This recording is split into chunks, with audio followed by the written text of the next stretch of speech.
நம்ம பசங்களோட வண்டி இப்ப செம்ம ஸ்பீடா போயிட்டுருக்கு.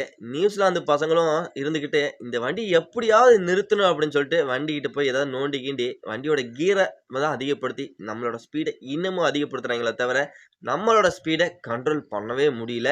3 T20 மேட்சும் அப்படிதான் இருந்தது. சும்மா பவர் ஃபேக்ட்டா இருந்தது 3 மேட்சுமே. ஃபர்ஸ்ட் T20 மேட்ச் கொஞ்சம் 2 டீமுக்கும் ஃபேவரா க்ளோஸா போணுச்சே தவிர, மத்த 2 மேட்சுமே நியூசிலாந்து எங்கேயோ இருக்கிறாங்க, இந்தியா எங்கேயோ இருக்கிறாங்க. அந்த மாரி இருந்தது. 2வது மேட்ச் 7 விக்கெட் வித்தியாசத்துல 200 ரன்ன 15 ஓவர்ல சேஸ் பண்ணோம். அது 3வது T20 மேட்ச் 150 ரன்ன வெறும் 10 ஓவர்ல சேஸ் பண்ணோம். என்னய்யா இப்படி அடிக்கிறீங்க? வெறித்தனமா இருக்கே உங்களோட ஆட்டத்த பார்க்கும்போது. இந்த பசங்கலாம் எப்படி இவங்கள கண்ட்ரோல் பண்றதுன்னு தெரியாம, நியூசிலாந்து சும்மா திக்கு முக்கு ஆடி போய் தவிச்சு கிடக்குறாங்க. நியூசிலாந்துக்கு என்ன பண்றதுன்னே தெரியல. நியூசிலாந்து மாரி ஒரு பிளாக் கேட்ஸ எப்படி இப்படி போட்டு தும்சம் பண்றீங்கன்னு எனக்கே ஒண்ணும் புரிய மாட்டேங்குது. அவிங்கள்ட்ட என்னதான் இப்ப வீக்னஸா இருக்குன்னு ஒண்ணுமே நமக்கே புரிய மாட்டேங்குது. பவுலிங் வீக்கா, பேட்டிங் வீக்கா அப்படின்னும்போது ஓவராலா எடுத்து பார்த்தீங்கன்னா, எல்லாமே நல்லா தான் இருக்காங்க. அப்புறம் ஏன் இப்படி போட்டு சொதப்புறாங்கன்னா, அவங்ககிட்ட பல பிரச்சனைகள் போயிட்டு இருக்கு. அவங்க ஏதோ டெஸ்டிங் மாரி பண்ணிட்டு இருக்காங்க இந்த T20 வேர்ல்டு கப். அதுல சிக்கிக்கிறாங்களா என்னன்னு தெரியல. ஓவராலா பார்த்தீங்கன்னா, நம்ம பசங்க அடிக்கிற அடி இந்த 4வது T20 மேட்ச்ல எங்க போய் விழுவ போதுன்னா, விசாகப்பட்டினத்தில ஒவ்வொரு பந்தும் சும்மா கடற்கரையில போய் பீச்ல விழுவ போது. அது மட்டும் நல்லா தெளிவா தெரியுது. 4வது T20 மேட்ச் இந்தியாவோட விஸ்பர் பூம் மறுபடியும் கன்டின்யூ ஆக போறத யாராலயுமே மாத்த முடியாதுன்னு 4க்கு 0ன்ட்டு நம்ம இந்த சீரிஸ தட்டி தூக்க தான் போறோம். அதற்கு முன்னாடி இந்த வீடியோ ஃபுல்லா டீட்டெயிலா பார்க்கலாம். இந்த மேட்ச பத்தி ஃபுல்லா பார்க்கலாம். ப்ரிவ்யூ வீடியோ தான் ரெடி பண்ணியிருக்கேன். இந்த மேட்ச்ல ஒரு கேள்வியோட இருக்கு. சஞ்சு சாம்சன பத்தி நம்ம சொல்லிக்கிட்டே இருக்கிறோம். பிளஸ் இப்படியே சொதப்பிக்கிட்டே இருந்தாருன்னா, அவருக்கு அந்த டீம்ல வேர்ல்டு கப் டீம்ல இடம் கிடைக்காம போறதுக்கு வாய்ப்பு இருக்குன்னு பிளஸ் மறுபடியும் அகைன் சொதப்பல் பண்ணிக்கிட்டே இருக்காரு. எல்லாமே இந்த வீடியோல தெளிவா டீட்டெயிலா பார்க்கலாம். வீடியோ ஸ்கிப் பண்ணாம கடைசி வரைக்கும் பாருங்க நண்பர்களே. வணக்கம் நண்பர்களே. India versus New Zealand 4th T20 match எங்க நடக்குதுன்னா, விசாகப்பட்டினத்துல தான் நடக்க போகுது. இந்திய நேரப்படி நைட் 7 மணிக்கு. இந்த மேட்ச் பார்த்தீங்கன்னா, ஆல்மோஸ்ட் 3 T20ல நம்ம எப்படி வெறிகுண்டு வேங்கையாட்டம் ஆடணும். எஸ்பெஷலி மேட்ச் 48 ரன் வித்தியாசத்துல இந்தியா ஒரு வெற்றியை பெற்றாங்க. 2வது T20 மேட்ச்ல ஒரு ஒரு இமாலய வெற்றி 7 விக்கெட் வித்தியாசத்துல இந்தியா ஜெயிச்சது மட்டும் இல்லாம வெறும் 15 ஓவர்லயே 200 ரன்னுக்கு மேல சேஸ் பண்ணி செம்மையான ஒரு ரெக்கார்டை பதிவு பண்ணோம். 30 பால் இருக்கும்போது 200 ரன்னுக்கு மேல சேஸ் பண்ணி பயங்கரமான ஒரு ரெக்கார்ட் கிரியேட் பண்ணியிருந்தாங்க. 3வது T20 அதுக்கும் மேல மிஞ்சிட்டாங்க. நம்ம செம்ம வேற லெவலா இருந்தது. வெறும் 150 ரன்னை பார்த்தீங்கன்னா வெறும் 10 ஓவர்ல சேஸ் பண்ணாங்க. 8 விக்கெட் வித்தியாசத்துல பார்த்தீங்கன்னா அந்த மேட்ச் கம்ஃபர்டபுளா ஜெயிச்சோம். அபிஷேக் வட ருத்ர தாண்டவம் வேற லெவலா இருந்தது. வெறும் 20 பாலுக்கு 68 ரன் போட்டு பொளந்து கட்டிட்டாரு அந்த மனுஷன். 14 பாலுக்கே ஆஃப் செஞ்சுரி அடிச்சாரு. இன்னும் ஒரு 2 பால் கொஞ்சம் கம்மியா அடிச்சிருந்தாருன்னா அவங்களோட குருவே மிஞ்சிருப்பாரு. 11 பாலுக்கு ஒரு ஆஃப் செஞ்சுரி அடிச்சிருந்தாருன்னா அவங்க குரு யுவராஜ் சிங்கோட சாதனையை முறியடிச்சிருப்பாரு. ஜஸ்ட் மிஸ்ல அதை கொஞ்சம் நழுவு விட்டுட்டாரு நம்ம சொல்லி ஆகணும். என்னைக்கா இருந்தாலும் இந்த மனுஷன் தான் அந்த ரெக்கார்டை உடைப்பாருன்னு எனக்கு என்னமோ தோணுது. நீங்க கூட சொல்லிருங்க, இவர் தான் உடைப்பாரு, இவர் உடைக்க மாட்டாருன்னு. ஓகே, இந்த விசாகப்பட்டினம் பிச்சு எப்படி இருக்கும்பா? இந்த விசாகப்பட்டினம் பிச்சு இது வரைக்கும் இங்க மொத்தம் 4 இன்டர்நேஷனல் T20 மேட்ச் இங்க நடந்திருக்கு. இதுல ஃபர்ஸ்ட் பேட்டிங் புடிச்ச டீம் ஒரே ஒரு மேட்ச் தான் வின் பண்ணியிருக்காங்க. சேசிங் பண்ண டீம் மொத்தம் 3 மேட்ச் இந்த வென்யூல வின் பண்ணியிருக்காங்க. இதுல இருந்து நமக்கு நல்லா தெளிவா தெரியுது. ரெக்கார்டே சொல்லுது. சேஸ் பண்ணாதான் இங்க வெற்றி வாய்ப்பு அதிகம் அப்படிங்கிறது தெளிவா சொல்லுது. இந்த வென்யூவோட ஃபர்ஸ்ட் இன்னிங்ஸ் ஆவரேஜ் ஸ்கோர் என்ன மாதிரி இருக்குன்னா, ஃபர்ஸ்ட் இன்னிங்ஸ் ஆவரேஜ் ஸ்கோர் 150 அப்படிங்கிற மாதிரி இருக்கு. ஆனா இந்த வென்யூல நம்ம கம்பல்சரி பார்த்தீங்கன்னா ரன் மழை நம்ம எதிர்பார்க்கலாம். செம்ம ஒரு ஃபிளாட் விக்கெட்டா தான் இருக்கும். விசாகப்பட்டினம் அப்படின்னாவே சக்கான ஒரு ஃபிளாட் விக்கெட் ரன் மழை நம்ம எதிர்பார்க்கறதுக்கு வாய்ப்பு அதிகமாவே இருக்கு. 200 ரன்னுக்கு மேல கம்பல்சரி அடிப்பாங்க.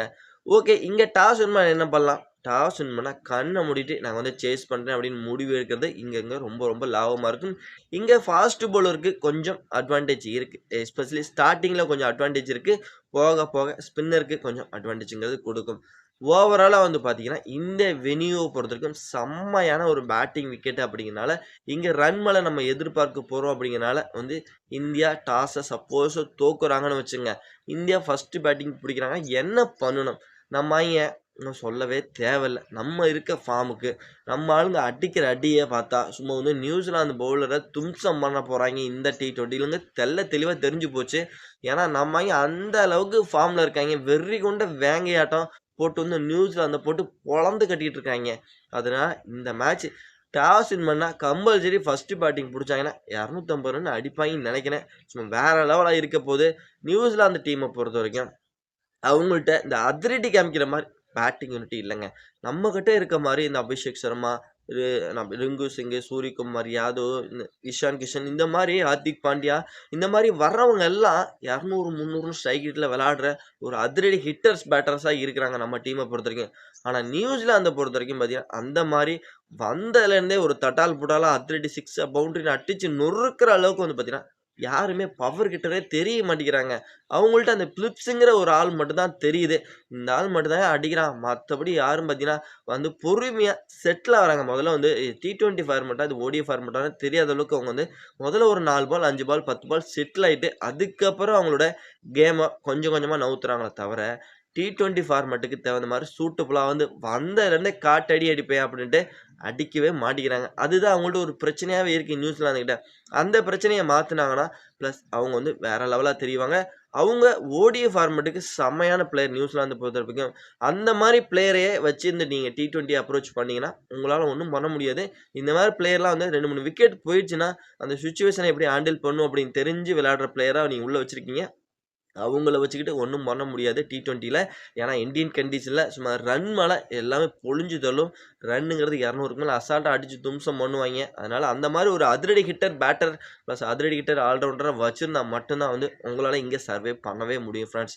ஓகே. இந்த மேட்ச் நம்ம வந்து எப்படியும் 4க்கு 0ன்னு தட்டி தூக்க தான் போறோம். நம்ம பசங்க சும்மா வெறிகொண்டு வேட்டையாட தான் போறாங்க. நியூசிலாந்தோட கிவீஸ் டீம. ஓகே. விசாகப்பட்டினம்ல கடலோரத்துல எல்லா பந்தும் சும்மா பறந்து பறந்து போய் கடற்கரை பீச்சில் விழுவ தான் போது. இருந்தாலும் இவ்வளோ ஒரு சந்தோஷத்துலயும் ஒரு ஃபெயிலியரான ஒரு விஷயம் நடந்துட்டு தாங்க இருக்கு. இது யாருன்னா சஞ்சு சாம்சன். சஞ்சு சாம்சன ஆல்மோஸ்ட் நான் போன வீடியோல பேசியிருந்தேன். சஞ்சு சாம்சன் இப்படி விளையாண்டார்னா வேர்ல்டு கப்ல வந்து பார்த்தீங்கன்னா வேர்ல்டு கப்ல பெஞ்சில தான் உட்கார வைப்பாங்க. அவங்களோட பிளேயிங் 11ல எடுக்கிறதுக்கு வாய்ப்பே இல்ல அப்படின்னு சொல்லியிருந்தேன். இப்படி இருக்க காலகட்டத்தில, இப்படி இருக்க இஷான் கிஷனா இருக்கட்டும், பிளஸ் வந்து இந்த மாரி ஒரு விக்கெட் கீப்பர் இந்த மாரி ஒரு வெ வெ செம ஃபார்ம்ல இருக்காரு. வந்ததுலேருந்து தட்டால் புட்டால்னு அடிக்கிறாரு. இப்படி ஒரு பிளேயர் விக்கெட் கீப்பர், பிளேயர் பேட்ஸ்மேனா இருக்கும்போது, இப்படி நம்ம சஞ்சு சாம்சன் இப்படி மோசமான ஒரு ஃபார்ம வெளிப்படுத்தினாருன்னா என்ன பண்ணுவாங்க? ஒண்ணுமே பண்ண மாட்டாங்க. "தம்பி நீ போய் பெஞ்சுல உட்காரு. நாங்க வந்து உள்ள திலக் வர்மா உள்ள வந்துருவாரு. நாங்க வந்து இஷான் கிஷன ஓப்பன் பண்ண வச்சுக்கிறோம். திலக் வர்மா நம்பர் 3ல இருக்கோம். சூரியகுமார் நம்பர் 4ல இருக்கோம். அப்படியே ஹார்திக் பாண்டியா, அக்ஷர் பட்டேல்ட்ட அப்படியே நாங்க போய்க்கிறோம் தம்பி. எங்களுக்கு தேவை ஃபார்ம்ல இருக்கணும். நாங்க இந்த வருஷம் வேர்ல்டு கப் வின் பண்ணணும். அதுதான் எங்களுக்கு மெயின் குறிக்கோள் அப்படிங்கிறத தவிர, பிளஸ் எங்களுக்கு நீ ஃபேவரைட் பிளேயர்யா? எங்களுக்கு சஞ்சு ரொம்ப முக்கியமான பிளேயர்." அப்படின்ட்டு செல்லலாம் கொஞ்ச மாட்டாங்க. நீ எந்த அளவுக்கு ஃபார்ம்ல இருக்கியோ, அந்த அளவுக்கு உனக்கு இடம் இருக்கு. நீ ஃபார்ம்ல இல்லன்னா, அசால்ட்டா யாரா இருந்தாலும் தூக்கி போட்டுருவாங்க. கிரிக்கெட் மட்டும் இல்லங்க. நல்லா பண்ணாலும் சரி, நல்லா பண்ணாதவங்க வந்து எந்த ஒரு பொசிஷன், எந்த ஒரு வேலையில இருந்தாலும் சரி, நல்லா பண்ணுனா மட்டும் தான், அந்த இடத்துல உங்களுக்கு ஒரு நிலையான வேலை இருக்கும். நல்லா பண்ணல அப்படின்னா, உங்கள அசால்ட்டா அடுத்த செகண்டே தூக்கி எறிஞ்சிருவாங்க. அதுதான் இந்த உலகத்தோட நீதியே. அதனால சஞ்சு சாம்சன் இனியாவது உஷாராயிக்கப்பா. இனி 2 மேட்ச் இருக்கு. 2 மேட்ச்ல ஏதாவது ஒரு மேட்ச் ஒரு 100 ஒரு 70, 80 அடிச்சு பிளஸ் உன்னோட ஃபார்ம மறுபடியும் கன்டின்யூ உள்ள கொண்டு வந்தீன்னா தான், இந்த வேர்ல்டு கப்ல உனக்கு வாய்ப்புங்கிறது கம்பல்சரி கிடைக்கும். என்ன பண்ண போறேன்னு தெரியல. என்டன் சேட்டன் ஓகே ஃபிரெண்ட்ஸ். இப்போ வந்து பார்த்தீங்கன்னா, நம்ம ஃபைனல் ஒரு டிசிஷனுக்கு வந்துட்டோம். இப்போ வந்து நியூசிலாந்து அணி இந்த சீரிஸ்ல அவங்களோட முதல் வெற்றிய வந்து பதிவு பண்ணுவாங்களா? இல்ல இந்தியா ஆல்மோஸ்ட் 3க்கு 0ன்னு முன்னிலை வச்சுட்டு இருக்காங்க. இப்போ மறுபடியும் அந்த வெற்றி நட அப்படியே தொடருமா? 4க்கு 0ன்னு இப்போதைக்கு இந்தியா மறுபடியும் நியூசிலாந்தோட அந்த டீமைய அடிச்சு தும்சம் பண்ணி சீரிஸ்ல மறுபடியும் முன்னிலைய வச்சுக்கிட்டே இருப்பாங்களா? அப்படிங்கிறது என்ன நினைக்கிறீங்க? அப்படிங்கிறத மறக்காம உங்களோட கருத்த வந்து நம்மளோட கமெண்ட் செக்ஷன்ல பதிவு பண்ணிருங்க. மறக்காம இந்த வீடியோ உங்களுக்கு எந்த அளவுக்கு புடிச்சிருக்குங்கிறத லைக் பண்ணுங்க. லைக் பண்ணி, ஷேர் பண்ணி உங்க சப்போர்ட்டிவ் ஆதரவு குடுத்தீங்கன்னா, ரொம்ப என்ஜாயா இருக்கும். பிளஸ் வந்து நல்ல ஒரு என்கரேஜா இருக்கும். பிளஸ் வீடியோ புடிச்சிருக்கும்னு உங்களுக்கு நெனைக்கிறேன். இந்த வீடியோ புடிச்சா லைக் பண்ணி, ஷேர் பண்ணி உங்க சப்போர்ட்டிவ் ஆதரவு குடுங்க. இந்தியா வேற லெவலா பண்ணிட்டு இருக்காங்க. அத பத்தி நீங்க என்ன நெனைக்கிறீங்கறத மறக்காம கமெண்ட் செக்ஷன்ல பதிவு பண்ணுங்க நண்பர்களே.